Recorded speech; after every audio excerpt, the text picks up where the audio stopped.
Hello and welcome. I'm Chef Jessica Leibovich of Prosperous Personal Chefs. And today I'm doing something very special that I've never done before. I'm inviting you into my home to talk about being a personal chef. I am going to be sharing a lot of information in today's video.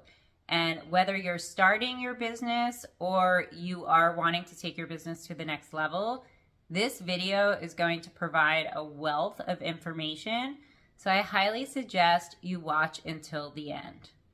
If you are new to the industry or you've never seen me before, I have been a prosperous personal chef for over 2 decades, and I have created resources to help you start and sustain a successful personal chef business. I want to explain to you all about the business and really break down the fear that a lot of people have about starting a business and just help you understand what exactly a personal chef is. So today's video is going to be a long form training video, and I'm going to break it up into 3 parts. The first part is going to be all about what is a personal chef and just explaining the responsibilities of a personal chef and really what makes a personal chef successful.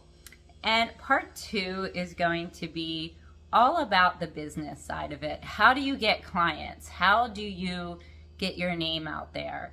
And then, how do you charge accordingly to make sure that you're going to get a consistent income from this? And then the last part is going to be about some of the mistakes that I see chefs make that's keeping them stuck, how to prevent that, and then how to really know what the next steps are for you in your business. So if this sounds interesting to you, get a cup of tea or coffee and get a notebook and make sure you like and save this video so you can come back to it. Subscribe to my channel so you can make sure you are notified when I do new videos, and let's get started. Okay, so as I said, I've been a personal chef for 2.5 decades, and I have created a consistent income with this. And I have had many different pivots in my business. So I have left and gone corporate for a few years and come back. I have gone with full-time clients. I have had many clients. I have written a cookbook for somebody. I have done consulting. I have done events and demos. But with all of that, there is a core foundation that I've established that has allowed me to generate consistent income again and again, no matter what. And that's what I teach. But before I get into that, let's talk about what a personal chef is and what a personal chef is not, because that's really important. A personal chef is a service-based industry. What does that mean? That means that you are providing a service for an individual. Typically, other industries that would be a service-based industry would be like a gardener or a housekeeper or something like that. An organizer, somebody who comes into somebody's home and provides a service. That's what a personal chef is. Now, at the heart of what a personal chef does as a service-based provider, it is a one-on-one type of business. So it should be just the individual chef with the individual client. Where a lot of people get into trouble is when they start to create a business that is not a personal chef. So they hire a team, they rent a commercial kitchen, they cater events outside of the client's home in a public setting. These are all things that are not typically what a personal chef would do. And so there is a lot of confusion around what being a personal chef is. And I think that's part of the problem when people are not successful, is because they're not clear on their role as a personal chef. Let me take a little sip after that. Hopefully you guys are following this. being a personal chef is probably the most rewarding and flexible career path in the culinary world, in my opinion, because I don't know of anywhere else as a chef that you can make a consistent six-figure income and have the work-life balance and have the sort of the sense of purpose and passion that comes with being a personal chef. You know, if you are a caterer or you work in a very big restaurant, the hours are very long. You work a lot of holidays, you work a lot of weekends. A lot of times you have to give more to your job in those positions than you can to your family.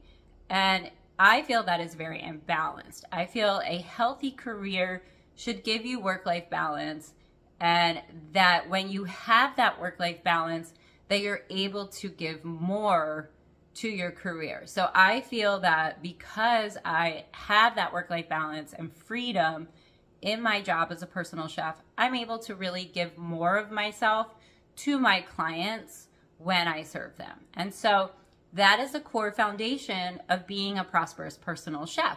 Everything I teach is centered around having that work-life balance and having that high level of service for your clients, as well as a consistent income. So understand that when I teach you about being a personal chef, this is a chefpreneur, an independent chef business. This is a high-level service business. So when people do things like rent a commercial kitchen, hire a team, do things outside of a client's home, like a pop-up or sell food or do retail catering, you are clouding the personal chef industry, and then people don't really understand what a personal chef is for. And what a personal chef is for is to give that high level of service and customization that a client needs. So for example, let's say a client has to get their fat below a certain amount. Or let's say they have to eliminate processed foods. Or let's say they can only eat organic. These are things that they cannot do unless they cook their own food. Now, cooking your own food, some people can do it, but even the people who can, a lot of times if they have that many restrictions or requirements, they feel overwhelmed. They feel burdened and they need support. It's not necessarily that you're doing something that nobody else can do, because a lot of times the request might be simple. So you might have a client that does not want any herbs or seasonings on their meat. So that necessarily is not something that you need to be a fine dining chef for, but you need to be able to execute the specific requirements. And so that is really what being a personal chef is about. And because of this, a lot of times people who are professional chefs who come to the industry and want to be successful as a personal chef, and they think it's going to be easy because, you know, they're only cooking for a few people, it's a much smaller quantity of food you're doing, the work level is less, but they struggle because they don't understand what a personal chef is there for, and they don't understand what their clients are looking for. And so they end up doing a lot of catering, or they end up doing very basic type of cooking. And people who have basic type of cooking, they often don't keep their chefs around for a long time because they don't have the high level of needs. So it doesn't always justify the value. The value has to be there as a personal chef. So let's talk about that, because a lot of times people will say, a lot of times chefs will come to me and say, oh, my clients just don't have the money, they're not going to stay with me, they're canceling my services, or they're not telling me if they're going to be in town, or things like that. And here's the thing, if your clients are doing that, they don't see the value in your services, or they don't necessarily appreciate the value in your services. And so that's really important for you as a chef to be able to demonstrate the value and become indispensable in your client's life. So as a prosperous personal chef, I teach you how to become indispensable in your client's life. I have many resources available. I have a Prosperous Personal Chef Academy, which is a full course that teaches you start to finish how to start and sustain a personal chef business. I'm going to tell you about my resources now because I'm not necessarily because I am trying to sell them, but because they're there for you. And so as I'm explaining to you this long form informational video about being successful as a personal chef, I want you to know that if you need more support, these resources are there for you. Not all of them you have to buy. Some of them are free. So I have free resources, and then I have more extensive resources available for purchase, like the Academy. So I have an Academy that teaches you 10 modules, start to finish, how to start a personal chef business. Pretty much everything you need, with extensive calls, demonstrations, and done for you materials. I also have a Offer and Visibility Masterclass, which teaches you how to create enticing offers that will always keep clients coming towards you, and then how to be visible so your clients can see you and you can present those offers. And I also have a pricing strategy course that teaches you exactly how to price your services. So know that as I'm talking about all of this, I have resources to support you.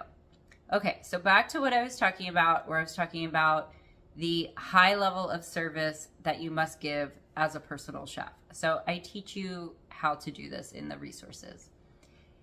As a personal chef, you know, when other chefs are doing other things like doing large scale meal prep, or as I just said, where they're doing a lot of events, or they rent a commercial kitchen, or they have other chefs working for them, those chefs are really limiting themselves as far as the service they're giving their clients. And what I want to teach you as a personal chef is how to give your clients that high level of service. And through that, you become indispensable, as I just said. And then no other chef can come in and take your place because you know them so well. And that means forming a really solid relationship with your clients, where they trust you, where they respect you, and where they really know that you're there to support them and you're going to help them solve their challenges. So you might think, who is this? Like, these must be really wealthy people who need personal chefs, and these people aren't in my area, and I don't know any high net worth clients. And yes, high net worth clients do book personal chefs for sure. However, not all high net worth people hire chefs, and some high net worth people hire private chefs, and a lot of middle class people hire personal chefs. And so here's the key. In my resources, and what I teach you to do is to really target the middle class through your offers, so you can help them have the luxury of a personal chef with this high level of service. So this is the win-win that it's like you be giving this high level of service and creating offers that draw in people who have these needs and challenges, generates your consistent income and gives you the work-life balance. And so when you are not creating appealing offers, or you're not solving their challenges, you are not going to draw in the middle class. So then, yes, you are going to get people telling you it's too expensive, or they can't afford your services, or, you know, they're going out of town, or whatever excuse they're using. But the truth is, they are not being real with you. The reality is they just don't need you or your services have not been valuable enough. But that's okay, because that just means that you need to understand what would make your services more valuable. How can you use your strengths to really help the people that need you? And who are the people that need you? Usually the people who need you are similar to you. They are aligned with like things you like or things that are appealing to you.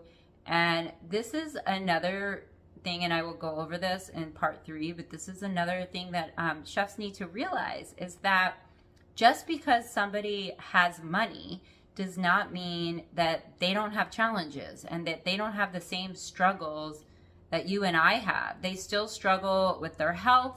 They still struggle with eating healthy. They still struggle with uniting their family. A lot of times that's a big struggle for people, is getting their family on like a all eating healthy, a more cohesive eating plan, things like that. They struggle with all of these things. And so personal chefs really can come in and be a support to a family dynamic like no one else. And so you don't have to be the most amazing chef to be a very successful personal chef. And that's one of the things that I really want to be clear on here, because a lot of times people get intimidated and they think they have to be a nutritionist, or they have to have a background in nutrition, or they have to be a fine dining chef, or they have to be a professional chef. And none of that actually matters. So let me expand on that just a little bit. So none of that actually matters. Well, and I won't say it doesn't matter at all. Of course, like people do look at that, but like, let's say that you work at a Michelin restaurant right now.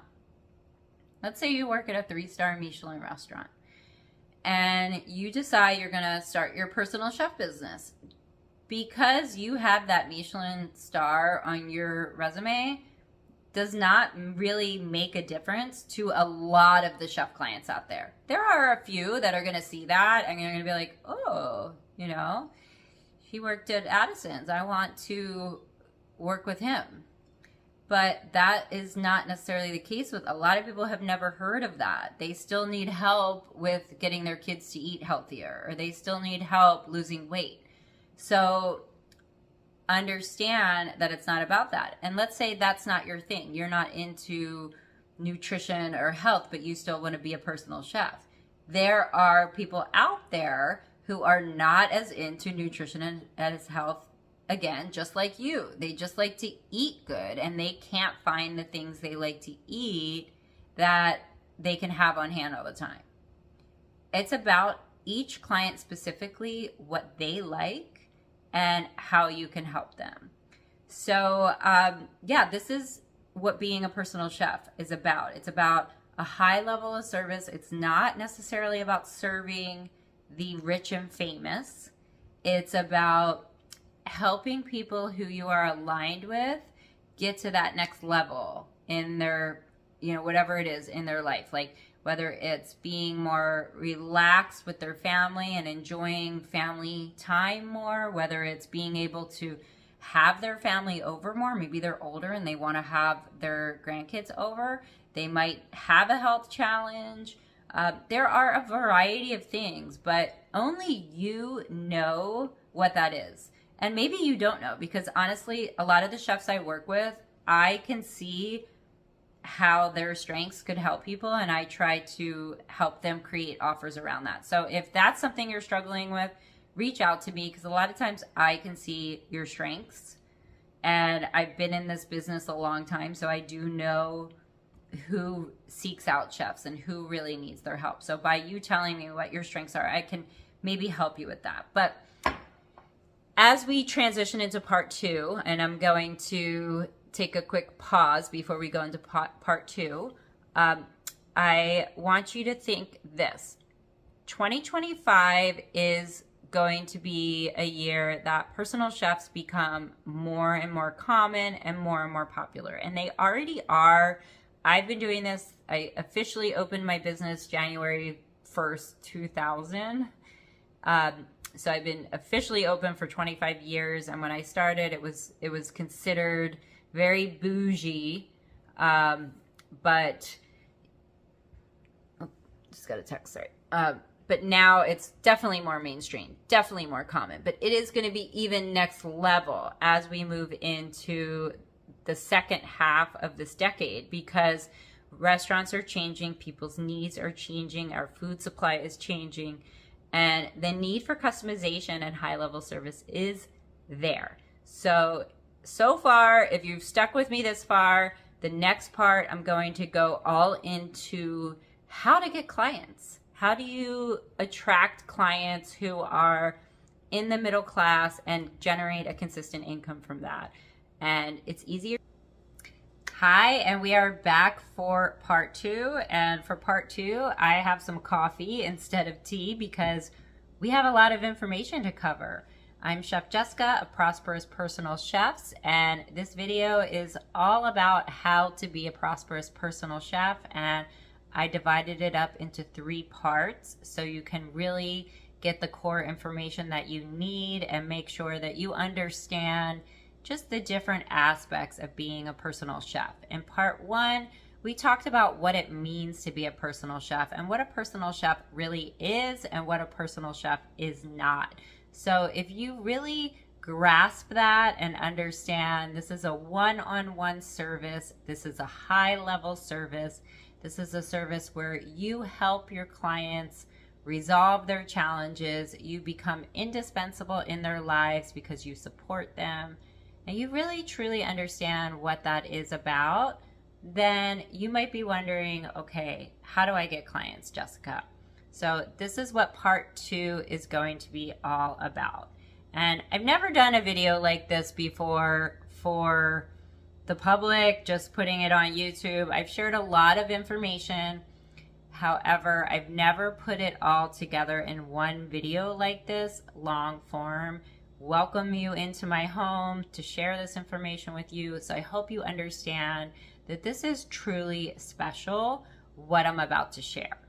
And if you feel like this is really touching you, or you feel like you really want to do this and this excites you, I invite you to check out my Prosperous Personal Chef Success Suite, where I have a variety of resources for you wherever you are in your personal chef journey. If you are just starting out, or if you have even been doing this business for many years and you want to take it to the next level, regardless, I have something for you there.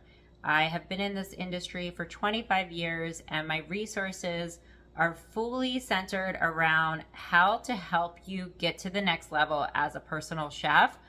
And that does not come the way that you think it would come. It does not come from posting all the time on social media.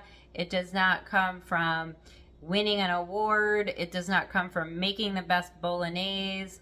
Where does it come from?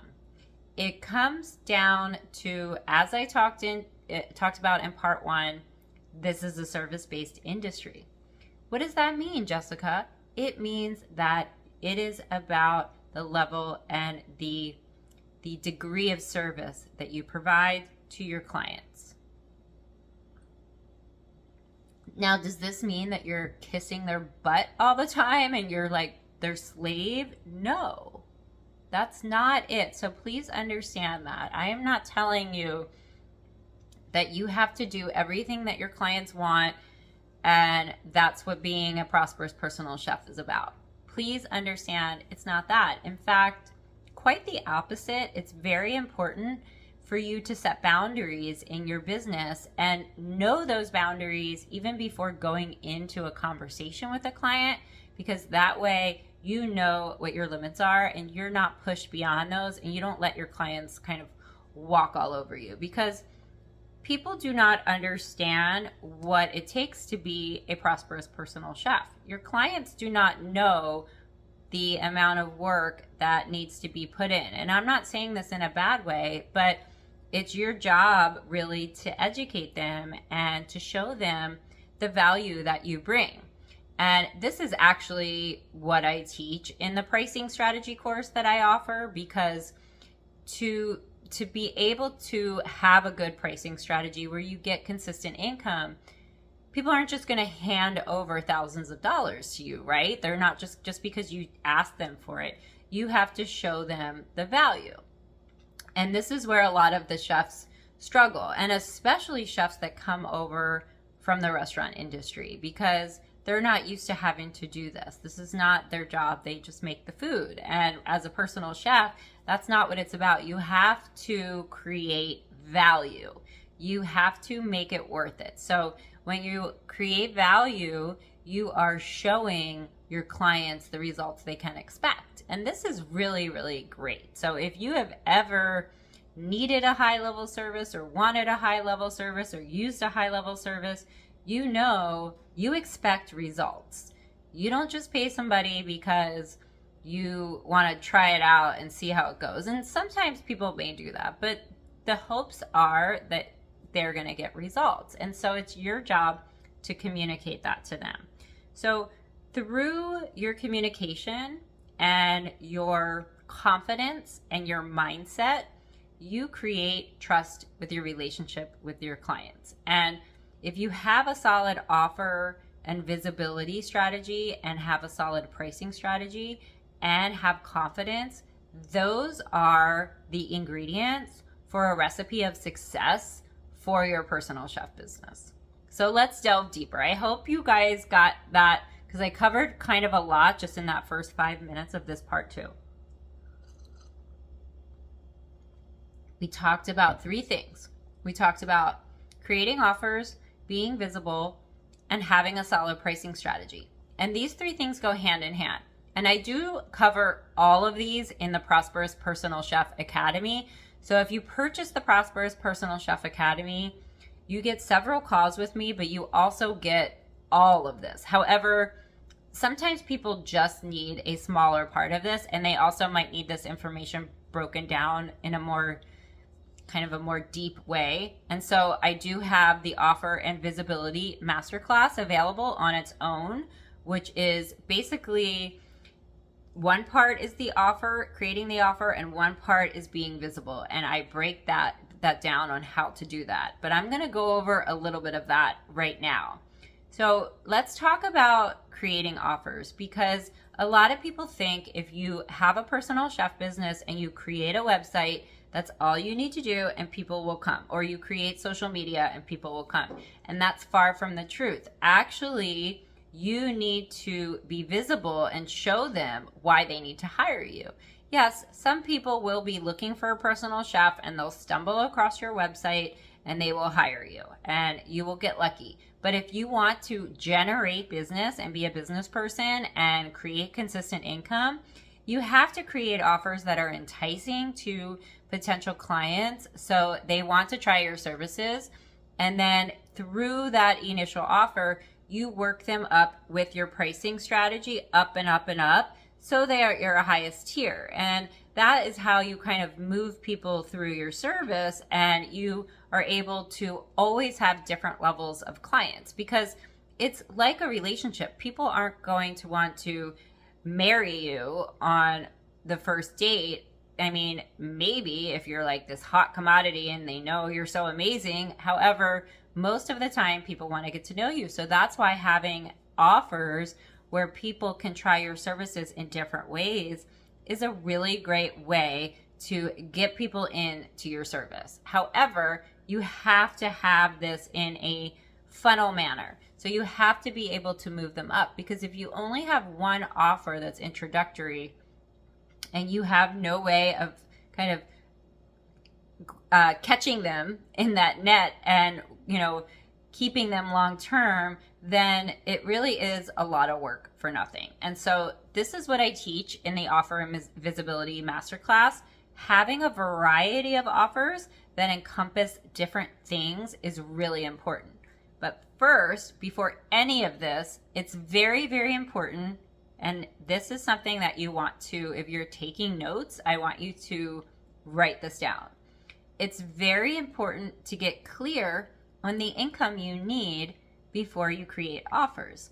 Okay, so for example, if you need to create $8,000 of income every single month, then you would have to, I'm bad at math right now, but you would have to calculate that out based on how many days you want to work.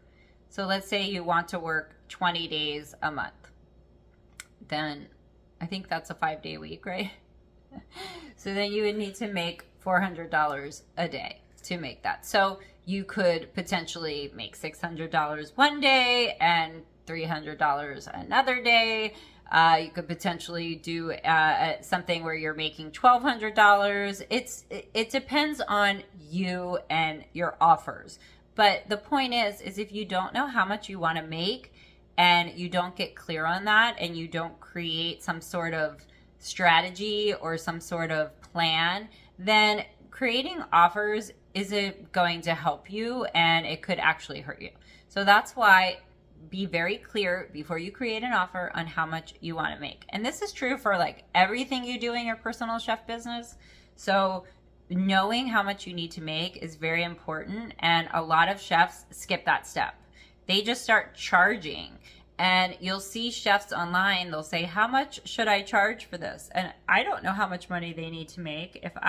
And that's important. You have to weigh that into your fees because some people have different needs than others. Now, I'm not saying that you should undercharge if you don't need the money. However, if you need to make, let's say you need to make $550 every single day, okay? And you only make $500 every single day. That's a very minor difference. However, that adds up to I think it's like $1,000 a month. I'm sorry. I'm not mathing right now. I won't do it. It's the weekend. But there you go. So $1,000 a month you will be short $1,000 a month. That's a lot of money to go without. And that will hurt you. And so you're going to feel that. And so this is why getting clear on how much you need to make, because $50, $25, $100 makes a big difference when you are self-employed. And when you're coming from a job where you don't have to worry about that, it's different. And so this is why I'm telling you this now. Get clear on how much you have to make. And once you do that, you can create your offers. Because once you know, okay, I need to make, let's say you need to make $600 a day. You could potentially make an offer where one person pays you $600 or two people pay you $300. And you're going to say, like, how am I going to do that? Well, there's different ways. There's different offers. I go over a variety of those in my class. A few of those that I will share with you are, for example, let's say you are, let's say that you're really good at getting people in shape for the summer. Okay, let's just say like that's your thing. You know how to get their deficit down. You know how to reduce the fats or increase the protein, whatever it is, that's your thing. I'm just saying that might not be your thing, but let's just say it is. You can potentially create an offer where this would be appealing to more than one people, and you could do this for them. Now, you do not sell this to the public. This is a specific offer for people you know that is only targeted to them. Again, this is how personal chefs have to operate, because if you sell to the public or you offer this out to anyone, that is a violation. So when you're a personal chef as a service-based industry, this service that you offer is only applicable to your current clients or potentially people who you were speaking to. So for example, if you go to a library or you go to a senior center or you go to a university or you go anywhere to a workplace that has a wellness program and they want you to come and speak, which is something I have done a lot. It's a great way to get clients. It's a great way to collect names of people who are interested in your services. And above all, it's a great place to pitch your offers. You should always be pitching your offers. A lot of chefs do things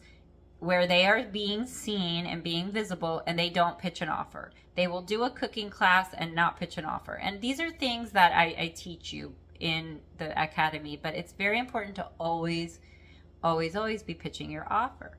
So let's say you do a speaking event. At the end of the speaking event, you pitch an offer. For example, I'm going to do an introductory offer and it's only $175, and I come into your home and I look at your pantry and I see how you can effectively eat eat better and be more efficient and cook healthier food, and I can show you some healthy recipes for you. If you have 4 people sign up for that at that event, you have then made more than your $600 a day that you need, and possibly gotten some people interested in signing up more long term. So then when you go and meet with them, you will then introduce them to another offer.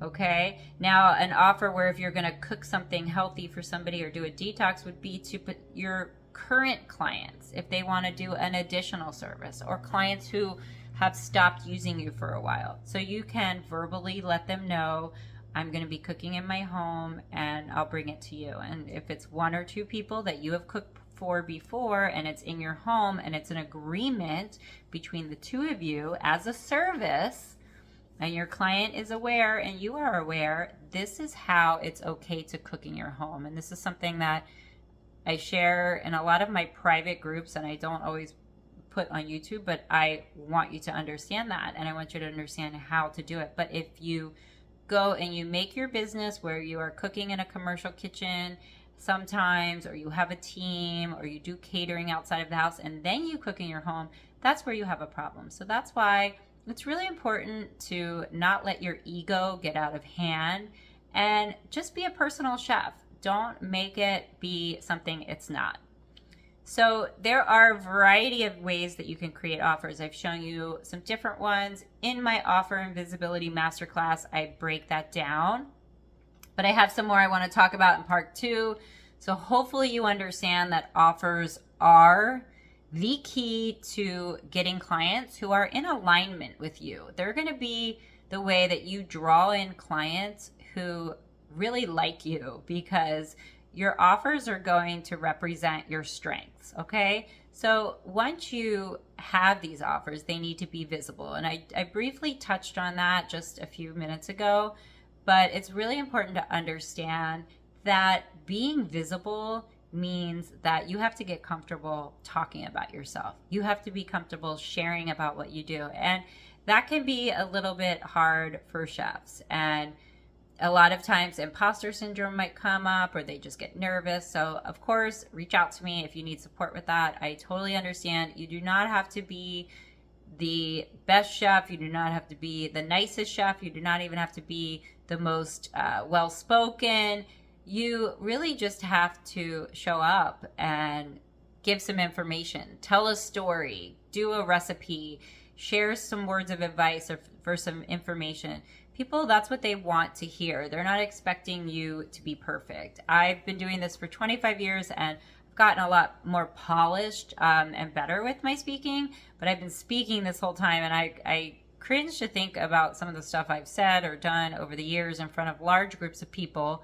But it doesn't matter. Like, what matters is, do people relate to you? Because people will connect to what you're saying if you come with a message, okay? So being visible is really important, coming with a message. But every time you're visible, tell them about your offer. Tell them about the offer and how it can help them, okay? So I don't want to talk too much, and I'm kind of running out of time. I don't want to keep this video, I don't want this video to go on and on and on. But lastly, about visibility, I will say this. Of course, social media is great. Being visible on social media is ideal. However, most of your clients are not necessarily going to come from social media.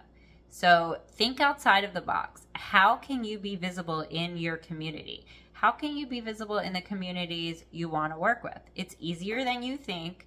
And a lot of times when I work with people who want to start a chef business, and their hardest part is getting clients, when we sit down and we talk and I do research. What I do is I ask them where they live, where they're located, what are the areas they want to work in. I look in their communities and I give them homework, okay? So I give them homework, and the homework I give them, it may sound like a lot when I initially tell them, but once they start doing it, they get results so quickly that a lot of times we do that few sessions in the beginning and they kind of just take off. They see, oh, okay, this is how it needs to be done. I've been doing it wrong. Once you see the way that it needs to be done, it makes a lot of sense. You realize, okay, it's just running a business. And a lot of people don't know that way to run a business because they've only been showed like keeping a budget or writing a menu. And even writing a menu as a personal chef is very different than writing a menu as a restaurant. And I do a whole module on writing a menu in my Prosperous Personal Chef Academy. But before we wrap up video 2, I want to talk briefly about pricing strategy, okay? Because creating the offers and being visible is very important. It will get you the clients and it will get you word of mouth, and that's your marketing. However, when you get these clients, you need to have a solid pricing strategy. Otherwise, it's all going to fall apart. So that's very important. And I told you I do a whole course on pricing strategy, but I actually have a free guide on pricing. And so I highly recommend you download that free guide, because if you do not understand just the basics about pricing, you're doing yourself a disservice and you're going to end up spending so much longer just kind of making mistakes, falling down and getting back up. So let me explain it to you this way. When you go in to have a conversation with your clients about pricing, you should be thinking about how you can help them long term, okay? For example, I had somebody hire me to teach their housekeeper how to cook once. They ended up paying me an exorbitant amount of money because they initially said, would you teach my housekeeper how to cook? And they offered me, I can't remember what they offered me, but let's just say they offered me like $2,000 a day. It was a lot at the time. And this was 20 years ago. So I remember thinking, like, why doesn't he just send her to culinary school or something? But anyway, I was like, okay, but 3 days isn't enough for me to teach her like really how to cook for your family. I need at least 2 weeks with her.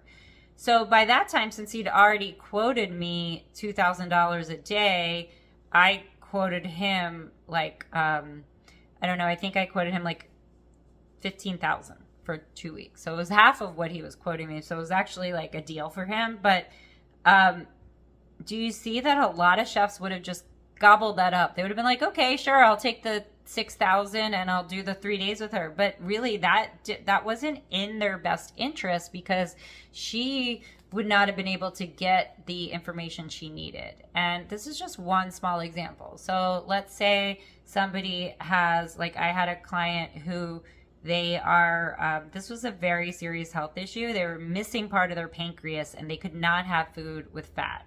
And this was a person who was going out for fast food all the time. They were an attorney. They were super into like eating unhealthy and just eating when they wanted. And so they needed something fast and they needed some help. Now, this is not somebody that is going to need service for like 1 month. They are going to need some ongoing support. So my plan, my pricing strategy, when I sent that to them, was all about long-term care, long-term support, and really just kind of helping them. How am I going to help them? So they're not looking at this like, oh gosh, this chef, how much is this chef going to be? Now I'm going to spend a fortune and eat crap, like food that I don't like. No, that's not. I want them to feel good about it. I want them to feel supported. Even though it's going to be expensive, I want them to understand that it's worth it and feel better about giving me the money, because it's going to be a help to them. So this is what I teach you in the pricing strategy course. And it initially starts with mindset and confidence. And I do a whole initial module teaching on this, because you have to know how to confidently present yourself. That is so important. A confident chef is a successful chef. And if you are not confident, if you've lost your confidence, it's going to be harder for you to get clients. And you can get confident by getting in the right mindset of how you're going to help your clients and the service you're going to provide.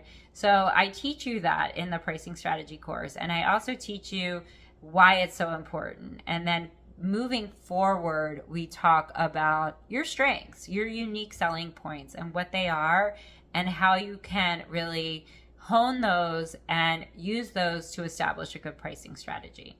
So this was a lot of information. I barely even looked at my notes. So I hope that I covered everything. I mean, I think in my notes I talked a little bit more about different types of offers that you can do. I did go over that, and I want you to know that the offers that you do really should be aligned with your strengths and solve a problem, solve a need for your client. Be something that's really going to support them and help them. So as we finish this up, I just want you to know I'm here for you. Make sure you check the resources. I'm going into part 3. This video is not over yet, so please don't log off. Or if you'd like, you can just pause. I'm going to warm up my coffee. As we go into part 3, I'm going to talk really about, the mistakes chefs make that keep them stuck. I'm going to talk about what makes a successful, prosperous personal chef. I'm going to talk about who is a good fit for this career. I'm going to talk about really who is a good fit for clients for you, and where this industry is going. So a lot of information in part 3 as well. And I will be right back. Hi, and welcome to part 3 of this long form informational video about how to be a prosperous personal chef.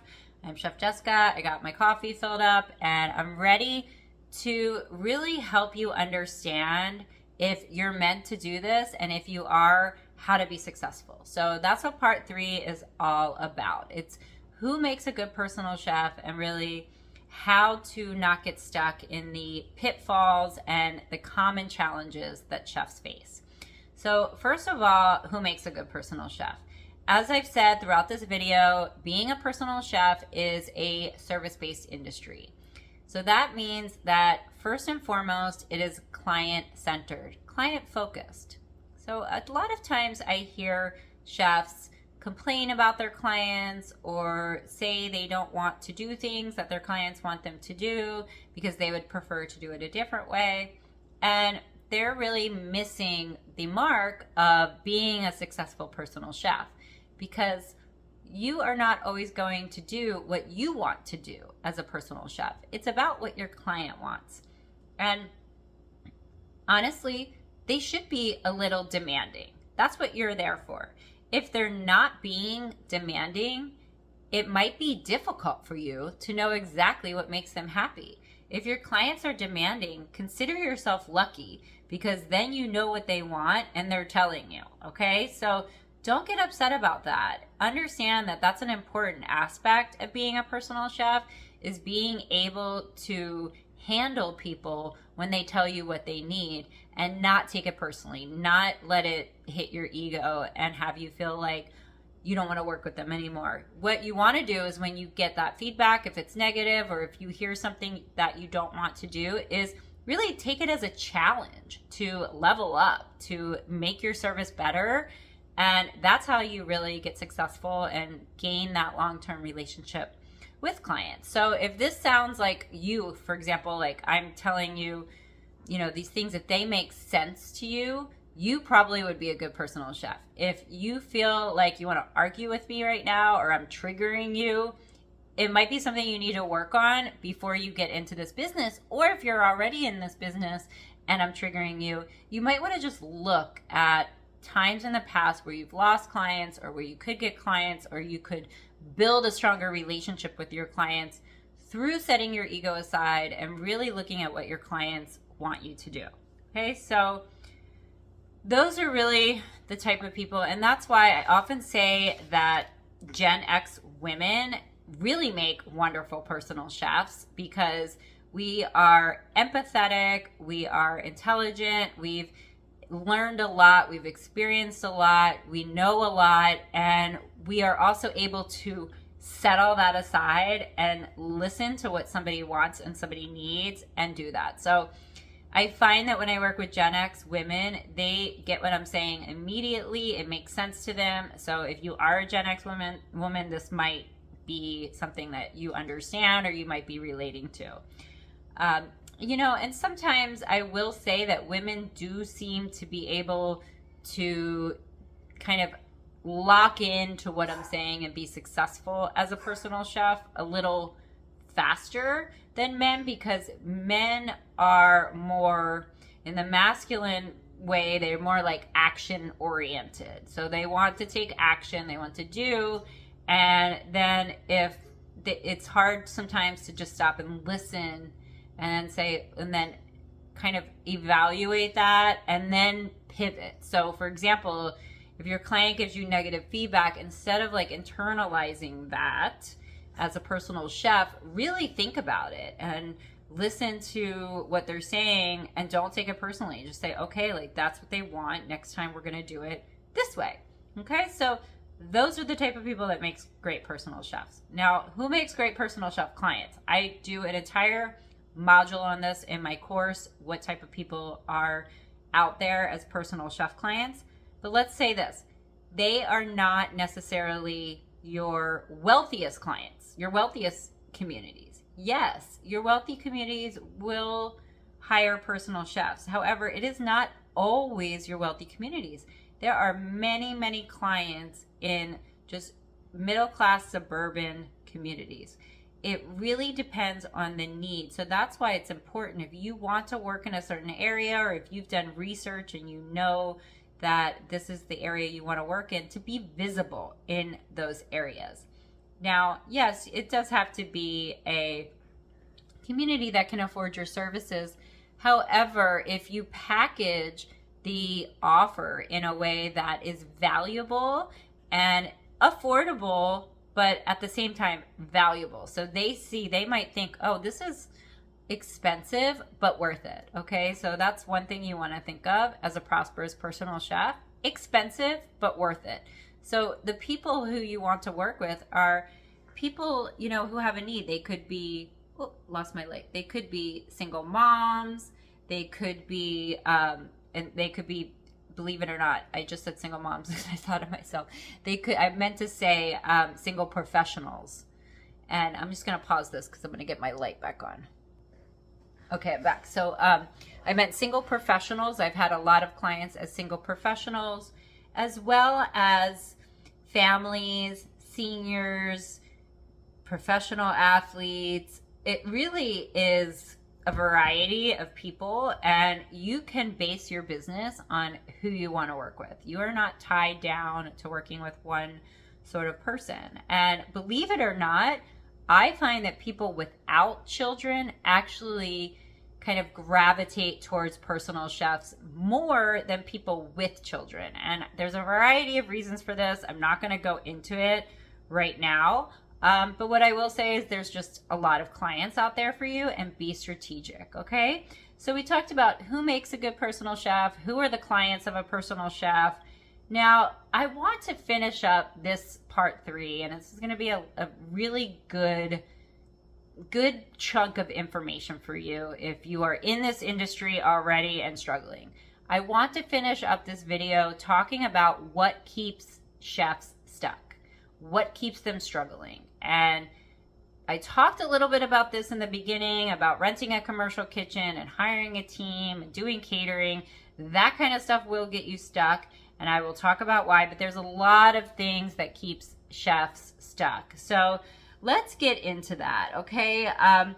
Now, a lot of chefs I work with, I feel sometimes it's like I want to take my kid to Disneyland, but they won't put their shoes on. And that's what it feels like sometimes when I work with chefs. And when I work sometimes with people who aren't chefs, like Gen Z women, it's like they get it right away and they understand what I'm telling them, and they actually are so successful very quickly. So think about it this way, okay? Chefs, when you start a business as a personal chef, understand that your role is to really help individuals eat a healthier lifestyle, have more convenience, have more ease in their life, just feel better overall, have more family cohesiveness. And when you are hiring people or you are renting a commercial kitchen, you have then put so much of your responsibility and attention and time into something that's not your client. Now, once you've done that, there's no going back. You can't turn around. You then are focused on these people. And now all of the people on your team, anytime they have a problem, it's now your problem. And the commercial kitchen is an issue because you have to find the time that you can be there. You have to work around that. You can no longer, your client's schedule is no longer a priority. The commercial kitchen schedule is a priority. There's other things like you have to now share your income. You have to make more money. It's hard. Like a lot of you are struggling finding clients for yourself. So now you have to find clients for multiple chefs. There's a variety of things that go into this. If you focus 100% on your service and your clients and creating offers that are helpful and valuable to your clients, you won't be looking to do all of these extra things. So that is a very common mistake that keeps chefs stuck, is really looking at all of this extra peripheral stuff and not focusing on what you're there to do. And this leads into another common mistake that happens, is that chefs wait for business to come to them instead of going out there and getting the business. And I talked about this in part 2, how to create the offers, how to be visible. But a lot of chefs feel that they open their business and they have a website and that's all they need to do. And that's not the case. The case is that you need to show your value. You need to show your worth and you need to be visible. And that goes far beyond just being on social media and just having a website. So, don't wait for the clients to come to you. Get out there and find your clients. That's your responsibility. Another mistake that keeps chefs stuck is imposter syndrome, or feeling like they need to be a gourmet chef, or feeling like they don't have the nutritional background, because none of that matters. In fact, when I got my first client way long time ago, 20 years ago, gosh, it feels like more now. Yeah, 23 years ago, when I got my first client with cancer who really needed my services. She was a single mom.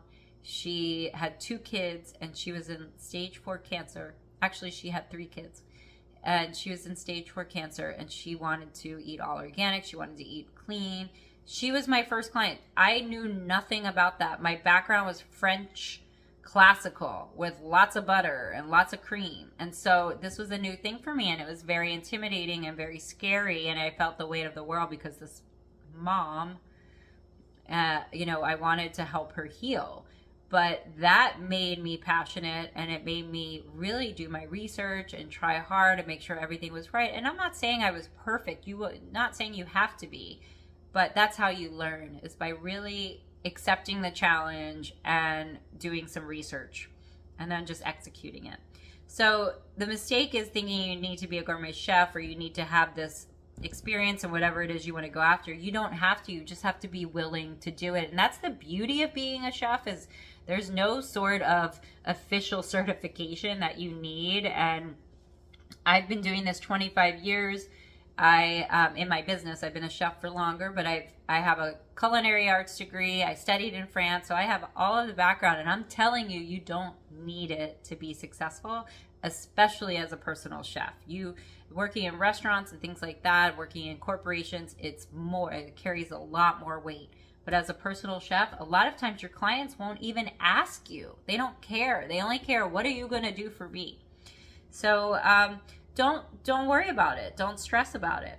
Another mistake that chefs make, and this is a big one, is they don't treat their business like a business. They treat it kind of like a hobby, or that they're just doing something nice for somebody.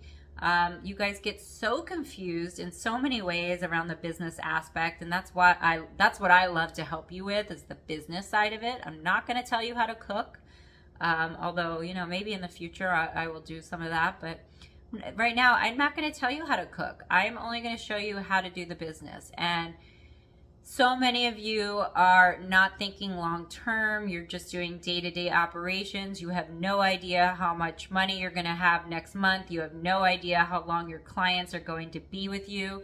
And that is all your responsibility as a business owner. And that's what I teach you in the pricing strategy course and the Prosperous Personal Chef Academy.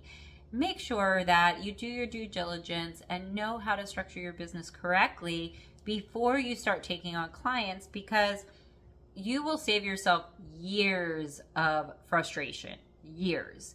And just know that if you want your clients to invest in you and see your worth and see your value, it's really important for you to invest in yourself and see your value.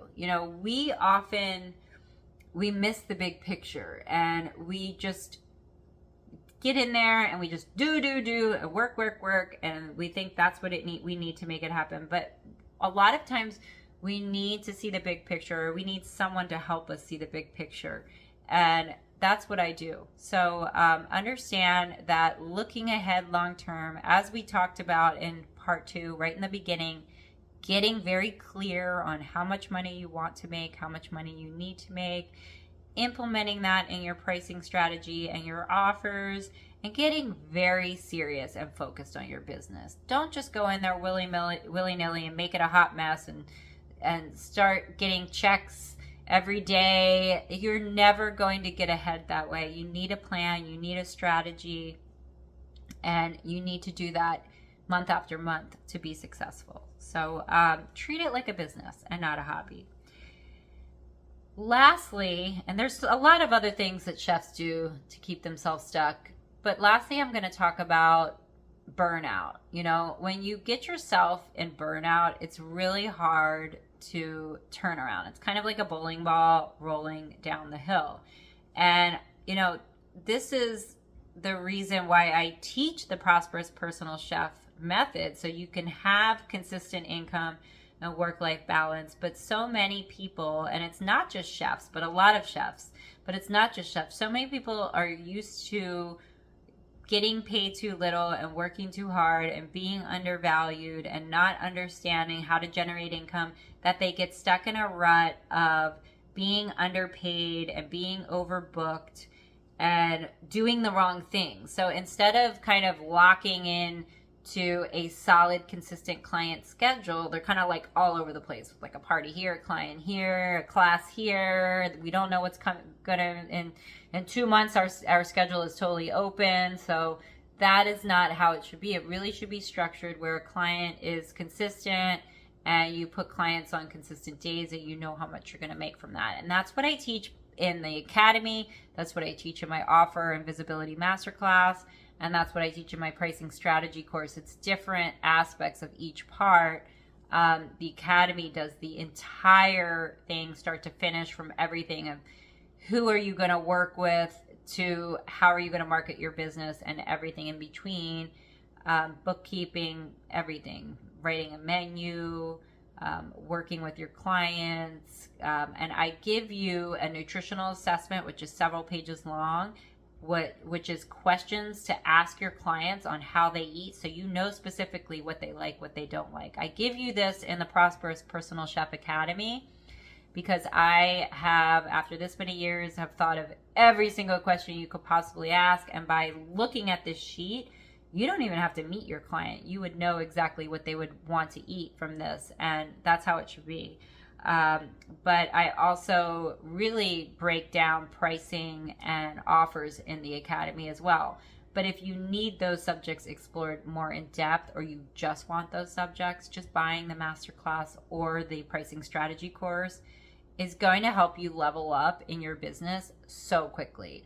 Now, if you're not sure, you just want to dip your feet in the water, I do have a Prosperous Personal Chef starter kit that is $99, and it really does teach you the basic foundation of starting the business. So it doesn't get in depth into anything, but it really covers everything, like marketing, getting out there and writing a menu. I can't even remember all of the things right now. Getting into the right mindset. It's really very informative and encompassing, and it's all videos and some bonuses, so you can watch everything when you have convenience, and that's only $99. So every single budget, I have something. The offer and visibility masterclass is $350. The pricing strategy course is $555, and the academy, Prosperous Personal Chef Academy, is $1,450.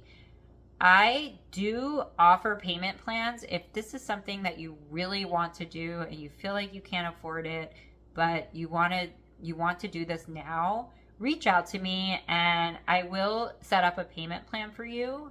It's not something that I offer typically, but I know that some people need help, and so I do offer that if you need it, but you need to reach out to me privately for that. So I really hope that this video helped you understand more of what it is to be a personal chef and what it means. And maybe you're a potential client watching this, so you should know that your personal chef should be giving you the highest level of service and really helping your life be a lot easier, be a lot more stress-free, be a lot healthier. So if you have any questions or you need more information, I am here. Reach out. If you are unsure, start with my free guide. I have 2 of them out. Reach out to me, go through my videos, make sure that you have covered everything. But if you're struggling and you are ready to get started, hop on my Success Suite page, sign up for the course that feels most aligned to you, and I will help you get clients. It's easier than you think. Let's do this in 2025. Get you clients, get you consistent income, get you freedom, get you work-life balance, get you your own job security through yourself and not through anyone else. And let's do it.